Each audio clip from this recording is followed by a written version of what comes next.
masuk ke bundarannya aja ditangkap polisi sekarang kan. Nah ini perhatikan ya, ini sekarang ini gempa Flores 1992 juga Bang Komiko. Gini, kita ngomongin komposisi ya. Ini formatnya kan kamera itu bisa format landscape, bisa format portrait. Ya nggak, Wi? Iya. Nah, untuk foto ini, apakah kita gini mengambil komposisi itu karena ada teorinya, orang teori gini. Tapi kadang-kadang kalau kita lagi di lapangan beneran, kita nggak sempat mikir.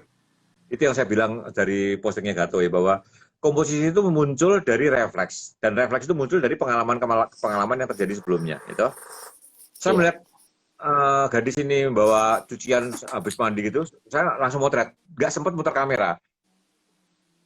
Seharusnya seorang fotografer itu kalau motret, dia punya dua formatnya, format landscape punya, format portrait punya harusnya.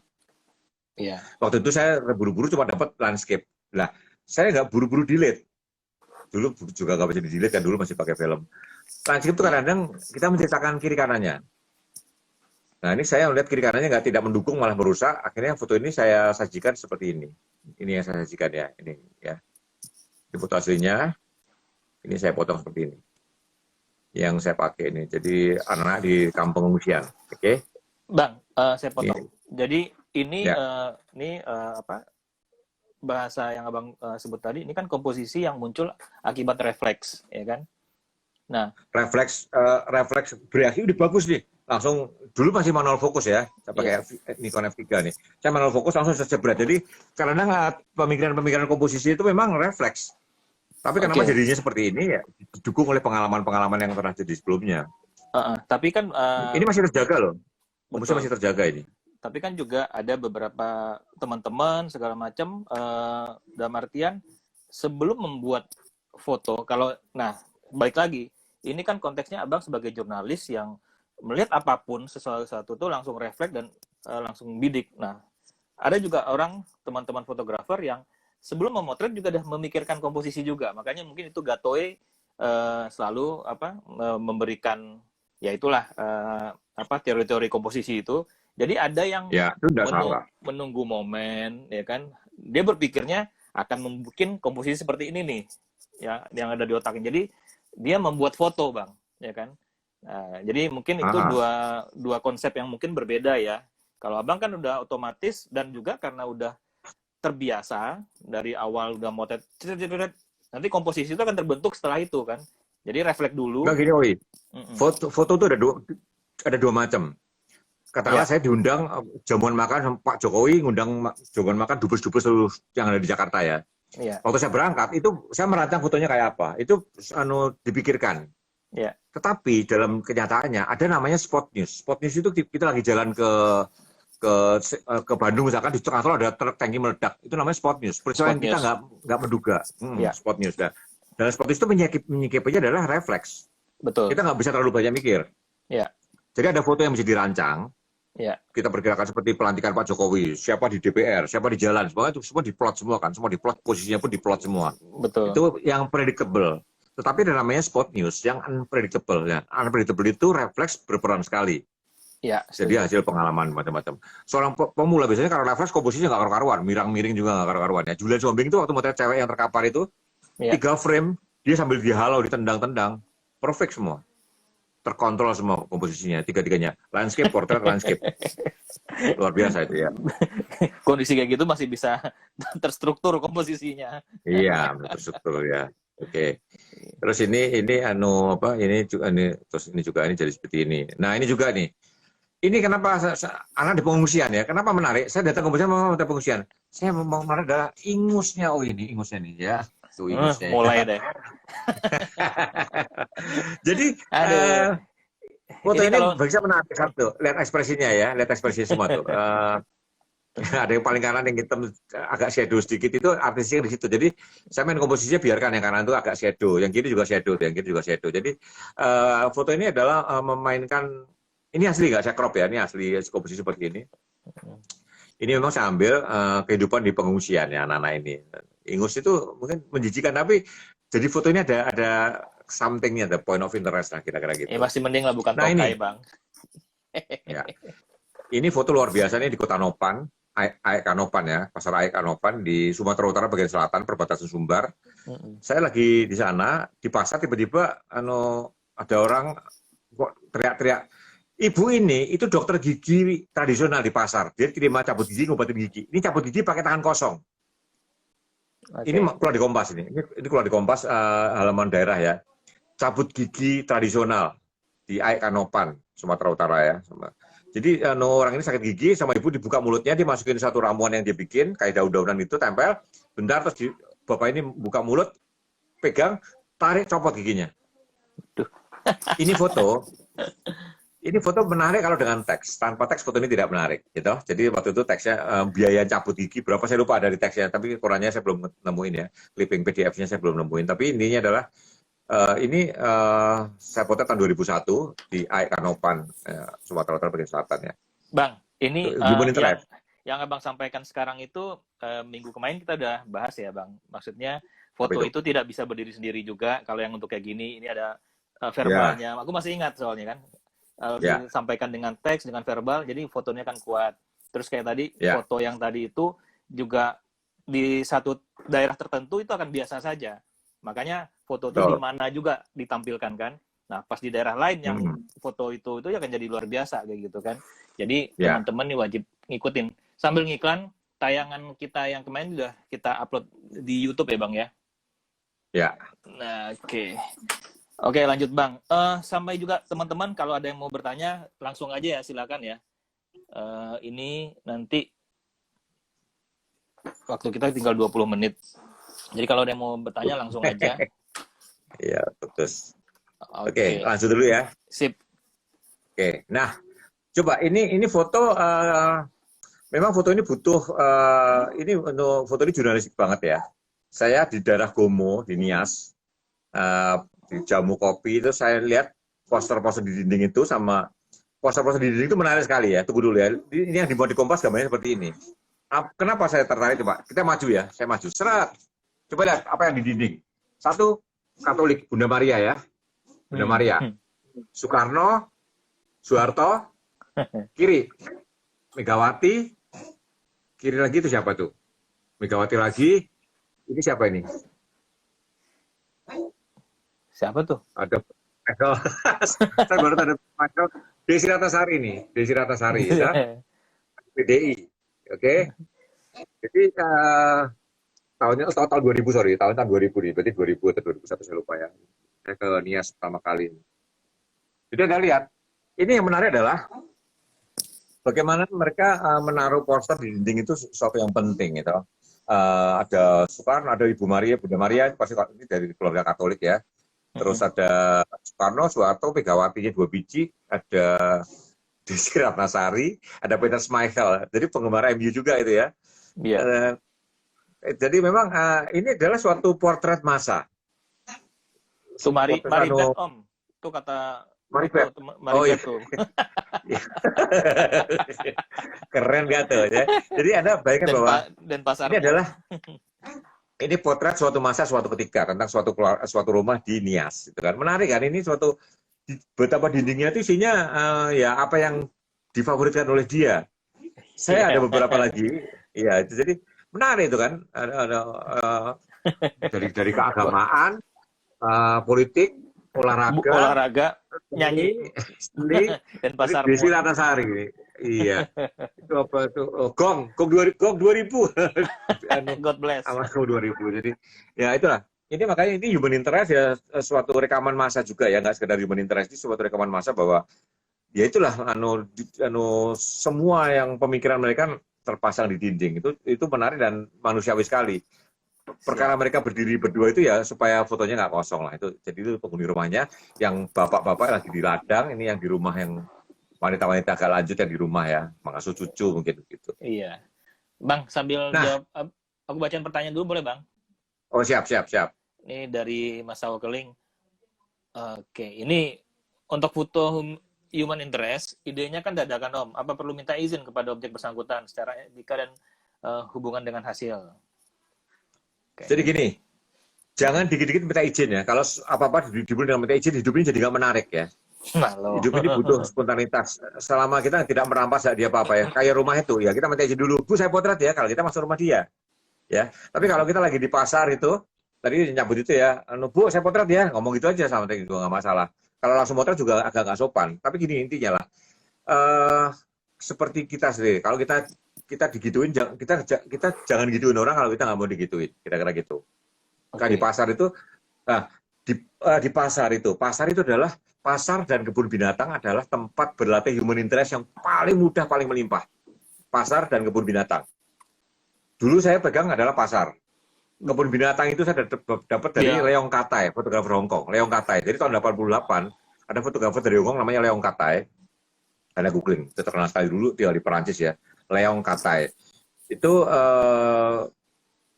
waktu dia mau ke Papua waktu itu sama saya. Dia sama Erik Prasetya, saya bawa Leni. Waktu itu ada fotografer yang untuk potret Papua. Guide-nya saya, yang Leni, yang Leong Katai itu guide-nya Erik Prasetya. Akhirnya mental, nggak boleh karena tahun 88, 89, 90 itu orang asing dilarang masuk Papua. Itu fakta politik yang terjadi ya, waktu itu.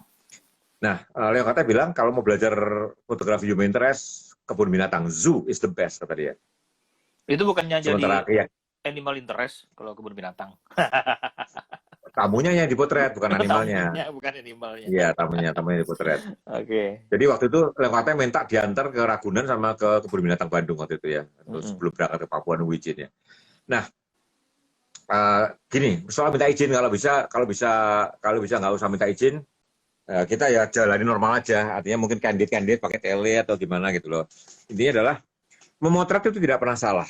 Yang jadi masalah adalah mempublikasikan ya. Anda motret udah minta izin pun tiba-tiba Anda jadikan cover CD ya nggak bisa gitu loh. Izinnya lain ya, untuk komersial izinnya lain. Intinya adalah kalau foto itu bukan untuk komersial, kalau bisa Anda candid aja, lebih wajar juga.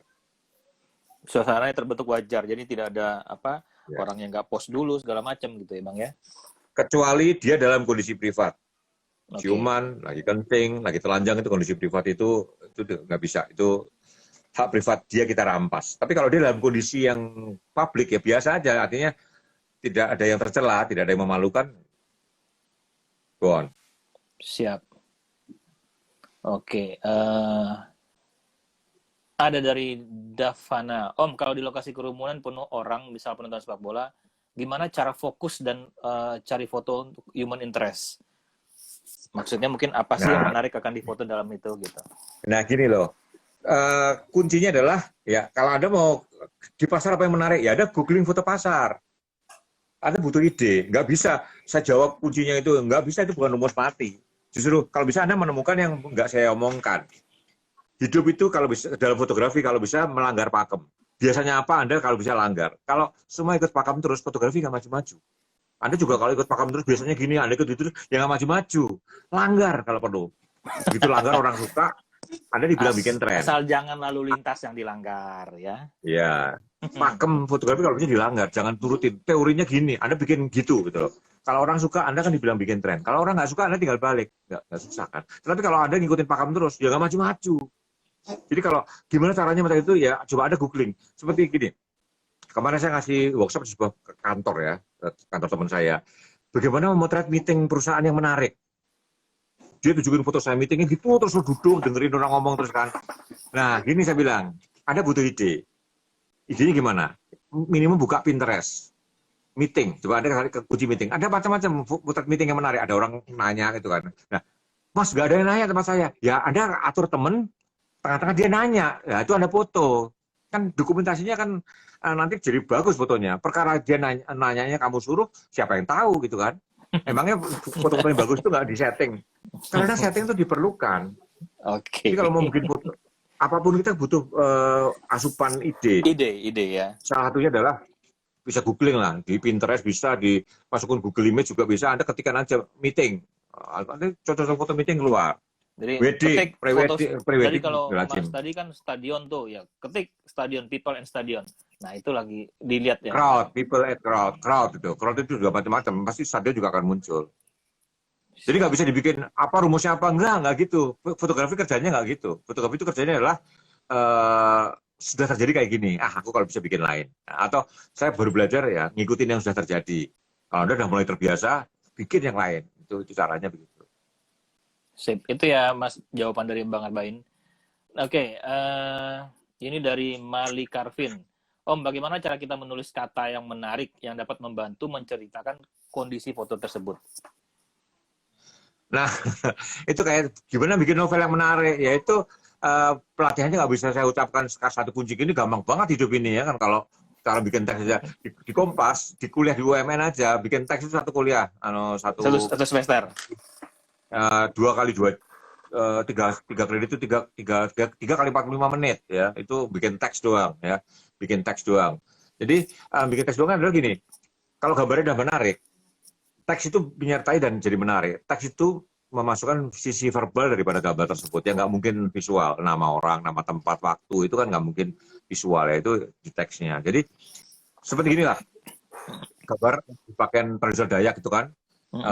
Dari perahu itu. Judulnya Mendayung Perahu. Ya visual udah mendayung perahu itu loh. Ya kan? Itu nggak menarik. Menuju upacara. Nah itu menarik. Masukkan sisi yang belum, tidak mata belum melihat. Pak Jokowi sama Dubes Palestina katakanlah salaman itu kan judulnya bersalaman, ya itu teksnya nggak menarik. Gue udah tahu salaman itu kan, bikin teksnya menarik dong. Kerjasama 2 negara misalkan seperti itu. Oke, Bang, ini ada pertanyaan menarik Bang dari Adik Bea Wiharta. Om Arbain kok sudah tua sih? Pertanyaannya, Om Arbain kok sudah tua sih? Adik Bea Wiharta. Emang udah pensiun? Enggak, bukan udah tua. Lagi males ngecat rambut ya, lagi males. Jangan cat dong, gua juga aja putih, gimana sih? Jangan dong, enggak kompak dong. Iya. Ya, udah dijawab ya Mas. Tadi saya posting di Facebook, enaknya webinar gini-gini itu kita nggak pakai celana pun nggak ada yang tahu. Ya. Aku pakai kolor juga nggak ada yang tahu, makanya disesuaikan ya kan. Sambil garuk-garuk paha, pantat, nggak ada yang tahu ya kan. Iya. Abaikan ya teman-teman, jangan didengar yang itu. Nih, pertanyaan dari Mas Santoso Riyadi. Kalau foto human interest terus foto kita dibeli sama koran, itu apakah termasuk komersialisasi? Nah, ya. Enggak. Kalau koran itu kan news, kategorinya news. Dibeli itu kalau koran itu konteksnya adalah news, nggak masalah. Oke. Komersial itu cover CD, jadi kalender itu beda ya. Itu aku ingat Bang, tema topik kita obras pertama ya. Fotografi di antara komersial dan profesional. Itu iya, profesional. Kan? Ya. Ada nanti di YouTube ya. Oke. Ya. Kalau jual ke Shutterstock itu harus punya model rilis. Nggak bisa enggak. Oke. Dari MM Monopod, Om mau nanya Om, foto HI itu apa sih Om yang paling harus ditonjolkan dari foto semua? Nggak ada harus. Dalam fotografi itu nggak pernah ada kata harus. Wah gila, kalau ada harus enak banget, itu udah ada pedoman. Wah harus, ya enak aja, jangan turunin. Fotografi itu seninya karena nggak ada harus. Dan semua bisa dilanggar, itu bikin fotografi jadi menarik. Human interest itu kuncinya adalah manusia berkegiatan. Kalau nggak berkegiatan itu portret. Nanti baru ini kita ngomongin portret ya. Oke. Bedanya human interest sama portret adalah kalau berkegiatan itu human interest. Manusia berkegiatan. Atau manusia punya interaksi terhadap sesuatu. Tidur itu punya interaksi terhadap dirinya sendiri. Atau melamun, itu. Pokoknya intinya kalau manusia itu punya kegiatan dan punya interaksi terhadap sesuatu itu bisa kerjaannya, bisa dirinya sendiri, itu namanya human interest. Kalau manusia itu benar-benar interaksinya cuma sama si fotografer, itu namanya portrait. That's simple ya. Ada yang di antara dua itu selalu ya. Jadi intinya adalah nggak ada yang harus. Intinya adalah bikin sesuatu yang menarik. Jadi gini, saya pernah ditanya orang, Om, fotoku ini kurangnya apa? Ya ini nggak menarik, ini biasa banget. Harusnya gimana? Ya harusnya nggak bisa gimana-gimana, emang nggak menarik. Ibaratnya gini, bikin, Om, gimana bikin masakan enak? Ini enak nggak Om? Nasi sama garam doang. Ya nggak enak. Supaya enak gimana? Ya nggak bisa gitu loh. Jadi kalau memang bahannya nggak kuat, ya memang nggak bisa diapa-apain. Foto human interest kuncinya adalah bahannya harus kuat. Bukan caranya yang gimana ya. Jadi yang harus ditonjolkan itu bahannya, ya. Ikan pertanyaannya temukan bahannya. Temukan bahannya. Dalam fotografi yang susah nemukannya kan. Setelah ketemu eksekusinya gampang. Seperti jembatan Pudong. Orang berdiri itu kan keren banget jadi human interest kan. Fotonya malah nggak ke bawah loh. Jembatan Pudong itu kan bawa gendongan-gendongan wanita-wanita itu sampai berderet, itu kan menarik sekali. Iya. Ya, kita kuncinya adalah ke sana, ke Pundong, bukan cara motretnya. Setelah ketemu tempatnya kadang asal jebret itu fotonya menarik semua sebenarnya. Secara umum tinggal menarik atau menarik banget gitu kan. Iya. Oke, gitu ya. Jawabannya Mas Monopod. Mati berapa lama lagi nih? Tanggung ya, Kak. Mending pertanyaan dulu semua deh. Pertanyaan dulu aja. Semua. Om, ini dari Mas Asrof Muzofar. Om, apa diperbolehkan mengubah warna foto HI? Aku jawab, siapa yang larang? Pasti gitu Pak. Orang selalu tanya, boleh nggak boleh? Jadi gini loh, orang itu suka takut kalau larangannya nggak jelas kan. Ini kan larangannya nggak jelas kan. Orang Indonesia itu gitu. Kalau larangannya nggak jelas takut. Makanya perhatikan deh, semua RUU, semua larangan-larangan dibikin nggak jelas kan supaya orang takut kan. Kalau jelas dilanggar, dilarang masuk, dilanggar itu kan. PSBB harus pakai masker, nggak pakai masker. Itu kan orang Indonesia gitu, kalau larangannya jelas dilanggar. Bang, tapi kalau nggak jelas malah takut-takut. Bang, tapi ini teman-teman pasti kangen dengan omongan Bang. Siapa yang larang? Itu coba ngomong Bang, siapa yang larang? Siapa yang larang itu? Terus kalau dilanggar siapa yang hukum? Nah, itulah. Banyak orang tuh dalam fotografi bikin larangan sendiri, ditaati sendiri, itu terjadi. Ya gitu ya. Boleh aja ya Mas apa tadi Mas atau Mbak tadi itu Mas Asrof ya. Mengubah warna foto AI boleh aja, nggak ada yang larang. Iya. Waduh nih Kevin, Om, kalau sekarang ini pakai celana nggak Om? Hah? Kenapa? Tanya, kalau sekarang ini Om Arben pakai celana nggak katanya? Enggak. Enggak, saya kasih sedikit ya. Sedikit ya. Ini dari Meli Dewi. Om, foto-foto kemanusiaan apakah termasuk juga foto human interest Om? Kemanusiaan itu gimana definisinya? Gini lah, human interest adalah manusia berkegiatan titik. Dia nolong orang, kayak dokter meriksa, kayak itu human interest semua. Human interest ada yang kuat banget, ada yang tidak terlalu kuat. Ya. Human interest ada yang terlalu formal, ada yang sangat manusiawi. Gitu. Cari kutu itu manusiawi banget kan. Sementara dokter ngetes COVID itu kan terlalu formal. Ya. Tapi bisa menarik. Menariknya apa? Misalkan ternyata yang diperiksa itu ternyata adalah mantan istrinya, misalkan itu kan. Jadi sebuah foto itu bisa jadi menarik dengan side story, ya side story. Nggak semuanya visual, side story-nya bisa menarik. Ini biasa banget dokter periksa, tapi ternyata itu dulu mereka berantem terus bisa lama. Itu mungkin side story-nya lagi. Menarik. Side story. Jadi kalau foto kemanusiaan mungkin ya foto yang ada manusianya bisa masuk foto human interest lah ya. Nah, ini dari Mas definisi kemanusiaan itu juga saya nggak betul. Mas Yuli Seperi, ya Pangkal Pinang ya kalau nggak salah nih. Foto artis lagi di panggung bisa dikomersilkan nggak sih fotonya? Foto artis yang di panggung? Nggak bisa. Ya. Oke. Bisa. Bahkan gini loh, pengalaman saya, Sting segala itu, Sting main di Jakarta hanya boleh 3 lagu pertama waktu itu. 1 lagu pertama, lagu. Kalau artis lokal 3 lagu pertama. Waktu Maxim pemain piano itu main, saya telat. Ya, saya telat lagu pertama udah habis, saya nggak bisa motret udah nggak boleh lagu kedua ya. Saya ingat betul. Jadi bahkan ID-nya pun Kompas sudah 1 masuk. Kompas.com waktu itu nggak bisa masuk. Kompas sudah ada, nggak bisa. satu koran. Kami berbeda, akhirnya bisa diurus ya. Kompas TV nggak bisa lagi, Kompas sudah masuk. Jadi mesti kita ngomong Kompas TV, Kompas Cetak, Kompas.com. Logonya dibikin beda-beda supaya memang kita berbeda. Dulu dianggap sama. Pernah Kompas.com masuk duluan, Kompas Cetak nggak bisa masuk. Kita berantem di kantor tuh waktu .com masih no tuh. Terjadi tuh tahun awal-awal .com. Namanya Kompas cuma 1 Kompas yang bisa masuk. Oke. Itu jawabannya ya Mas Yuli ya. Ini kenapa ini? Nggak bisa dikomersialkan. Bentar Bang. Kok aneh nih? Bahkan foto Olimpiade, foto Olimpiade. Saya waktu berangkat Olimpiade 2 kali saya Olimpiade. Itu saya tekan surat bahwa semua foto yang saya buat konteksnya Olimpiade dan hanya untuk koran saya. Saya nggak bisa jual kemanapun lagi. Nggak bisa pakai. Saya bisa kena penalti. Penaltinya bukan hukuman ya. Lain kali saya daftar. Wah ini orang ini curang. Saya nggak dikasih. Jangan hati-hati ya. Dulu ada seorang pembalap nasional di Hong Kong langgar lalu lintas. Dapat surat. Itu dia pulang Indonesia mampus loh. Dia pikir itu kan. 6 bulan kemudian dia masuk Hong Kong, di imigrasi bayar denda atau kamu nggak boleh masuk. Oh tercatat kalau di luar negeri, jangan main-main. Aduh, jadi ingat ini, aku belum bayar denda parkir nih di Norway nih, disuratin sampai sini. Kamu bisa diblokir waktu datang lagi. Alasannya lagi ini aja, lagi lockdown. Nih pertanyaan dari Mas Edi Purwaka, foto HI supaya lebih kuat pesannya, apakah harus dibikin sekuen atau perbandingan dengan foto lain?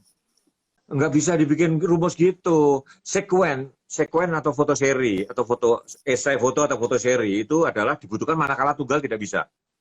Tapi kalau dengan sekuen bisa lebih kuat, misalkan kita ngomongin Human Interest bikin pabrik tahu, itu kan satu foto kurang kuatnya nggak? Iya. Terutama kalau giling tahunya atau mie letek yang di Jogja tuh, gilingnya pakai kerbau. Itu mungkin dengan jadi esai foto, Human Interest esai foto bisa lebih menarik. Jadi tunggal atau non tunggal itu tergantung Anda berpikirnya. Kalau bisa tunggal kenapa tidak? Foto tunggal itu lebih nempel di benak daripada foto esai ya, foto esai atau foto seri. Bedanya seri sama esai apa? Foto esai itu tiap foto punya hubungan langsung. Hilang satu bisa berantakan ya. Kalau foto seri itu lebih dari satu tapi tiap foto hubungannya lemah. Misalkan fashion show. 1000 busana kan nggak mungkin cuma satu kan, ya kan? 5, 7, 9 itu kan, tapi mau 7, mau 9, mau 12 nggak masalah. Makin banyak makin komplit ceritanya. Itu foto seri. Kalau foto esai itu ada alur. Bedanya dari sama foto 1 sampai foto terakhir itu udah harus ada keterkaitan gitu ya. Iya.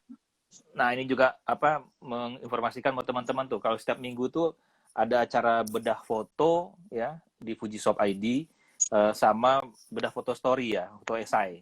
Itu yang bedah itu Mas Gatot Subroto sama Mas Beawi Harta. Itu menarik sekali tuh. Nanti kalau teman-teman mau join setiap hari Minggu malam, jamnya sama 19.30 ya. Oke, kita lanjut lagi. Mana yang pertanyaannya tadi? Nah, oke deh, mungkin bisa juga di-sharing nih dari Rialdi Motret. Pengalaman apa yang paling menarik yang Om Arbain sudah alami sampai saat ini dalam jurnalis? Saya udah ngomong belum di Sri Lanka sama OI bukan ya? Pengalaman saya di Sri Lanka 93. Tahun 93, saya itu wartawan tulis saya.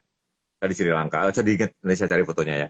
Saya berangkat meliput tenis, jadi gini, waktu itu ada Davis Cup di Korea Selatan, ada Fed Cup cewek di Colombo, Sri Lanka. Semua wartawan cowok, semua wartawan itu milih ke Korea Selatan. Wah, waktu itu Korea lagi ngetop ya. Wah, Korea gitu kan. Saya kok Korea, saya bayangin kapan-kapan saya bisa ke Korea. Sri Lanka jarang. Saya sendiri, semua wartawan tenis berangkat ke Korea Selatan, saya milih Sri Lanka, Colombo. Apa yang terjadi?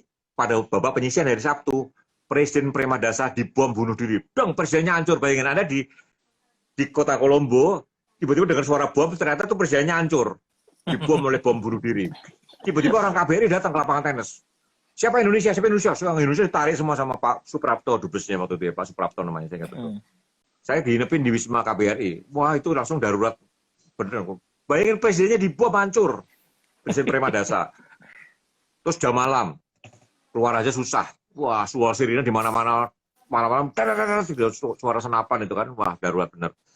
Terus hari Selasa atau Rebunya, Pak Harto mengirim Menko Polkam Susilo Sudarman waktu itu. Ya. Untuk mewakili Pak Harto pemakamannya kremasinya Premadasa. Saya sama Pak Dubes ikut ke bandara nyambut Pak Susilo. Pak Susilo bilang, dikenalin ini wartawan Kompas, Pak. Kamu ikut saya aja. Saya dikasih PC, dikasih atribut diplomat saya. Jadi saya barengin Pak Susilo. Masuk ajudannya Pak Susilo saya. Beneran, saya ajudannya Pak Susilo masuk dalam semua kepala negara Asia di situ semua. Ada Begum Kaledasia, ada siapa.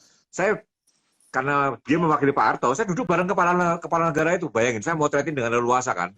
Nah, waktu peti jenazahnya mau dibakar, mau dikremasi, semua kepala negara turun menghormatan, megang semua kan.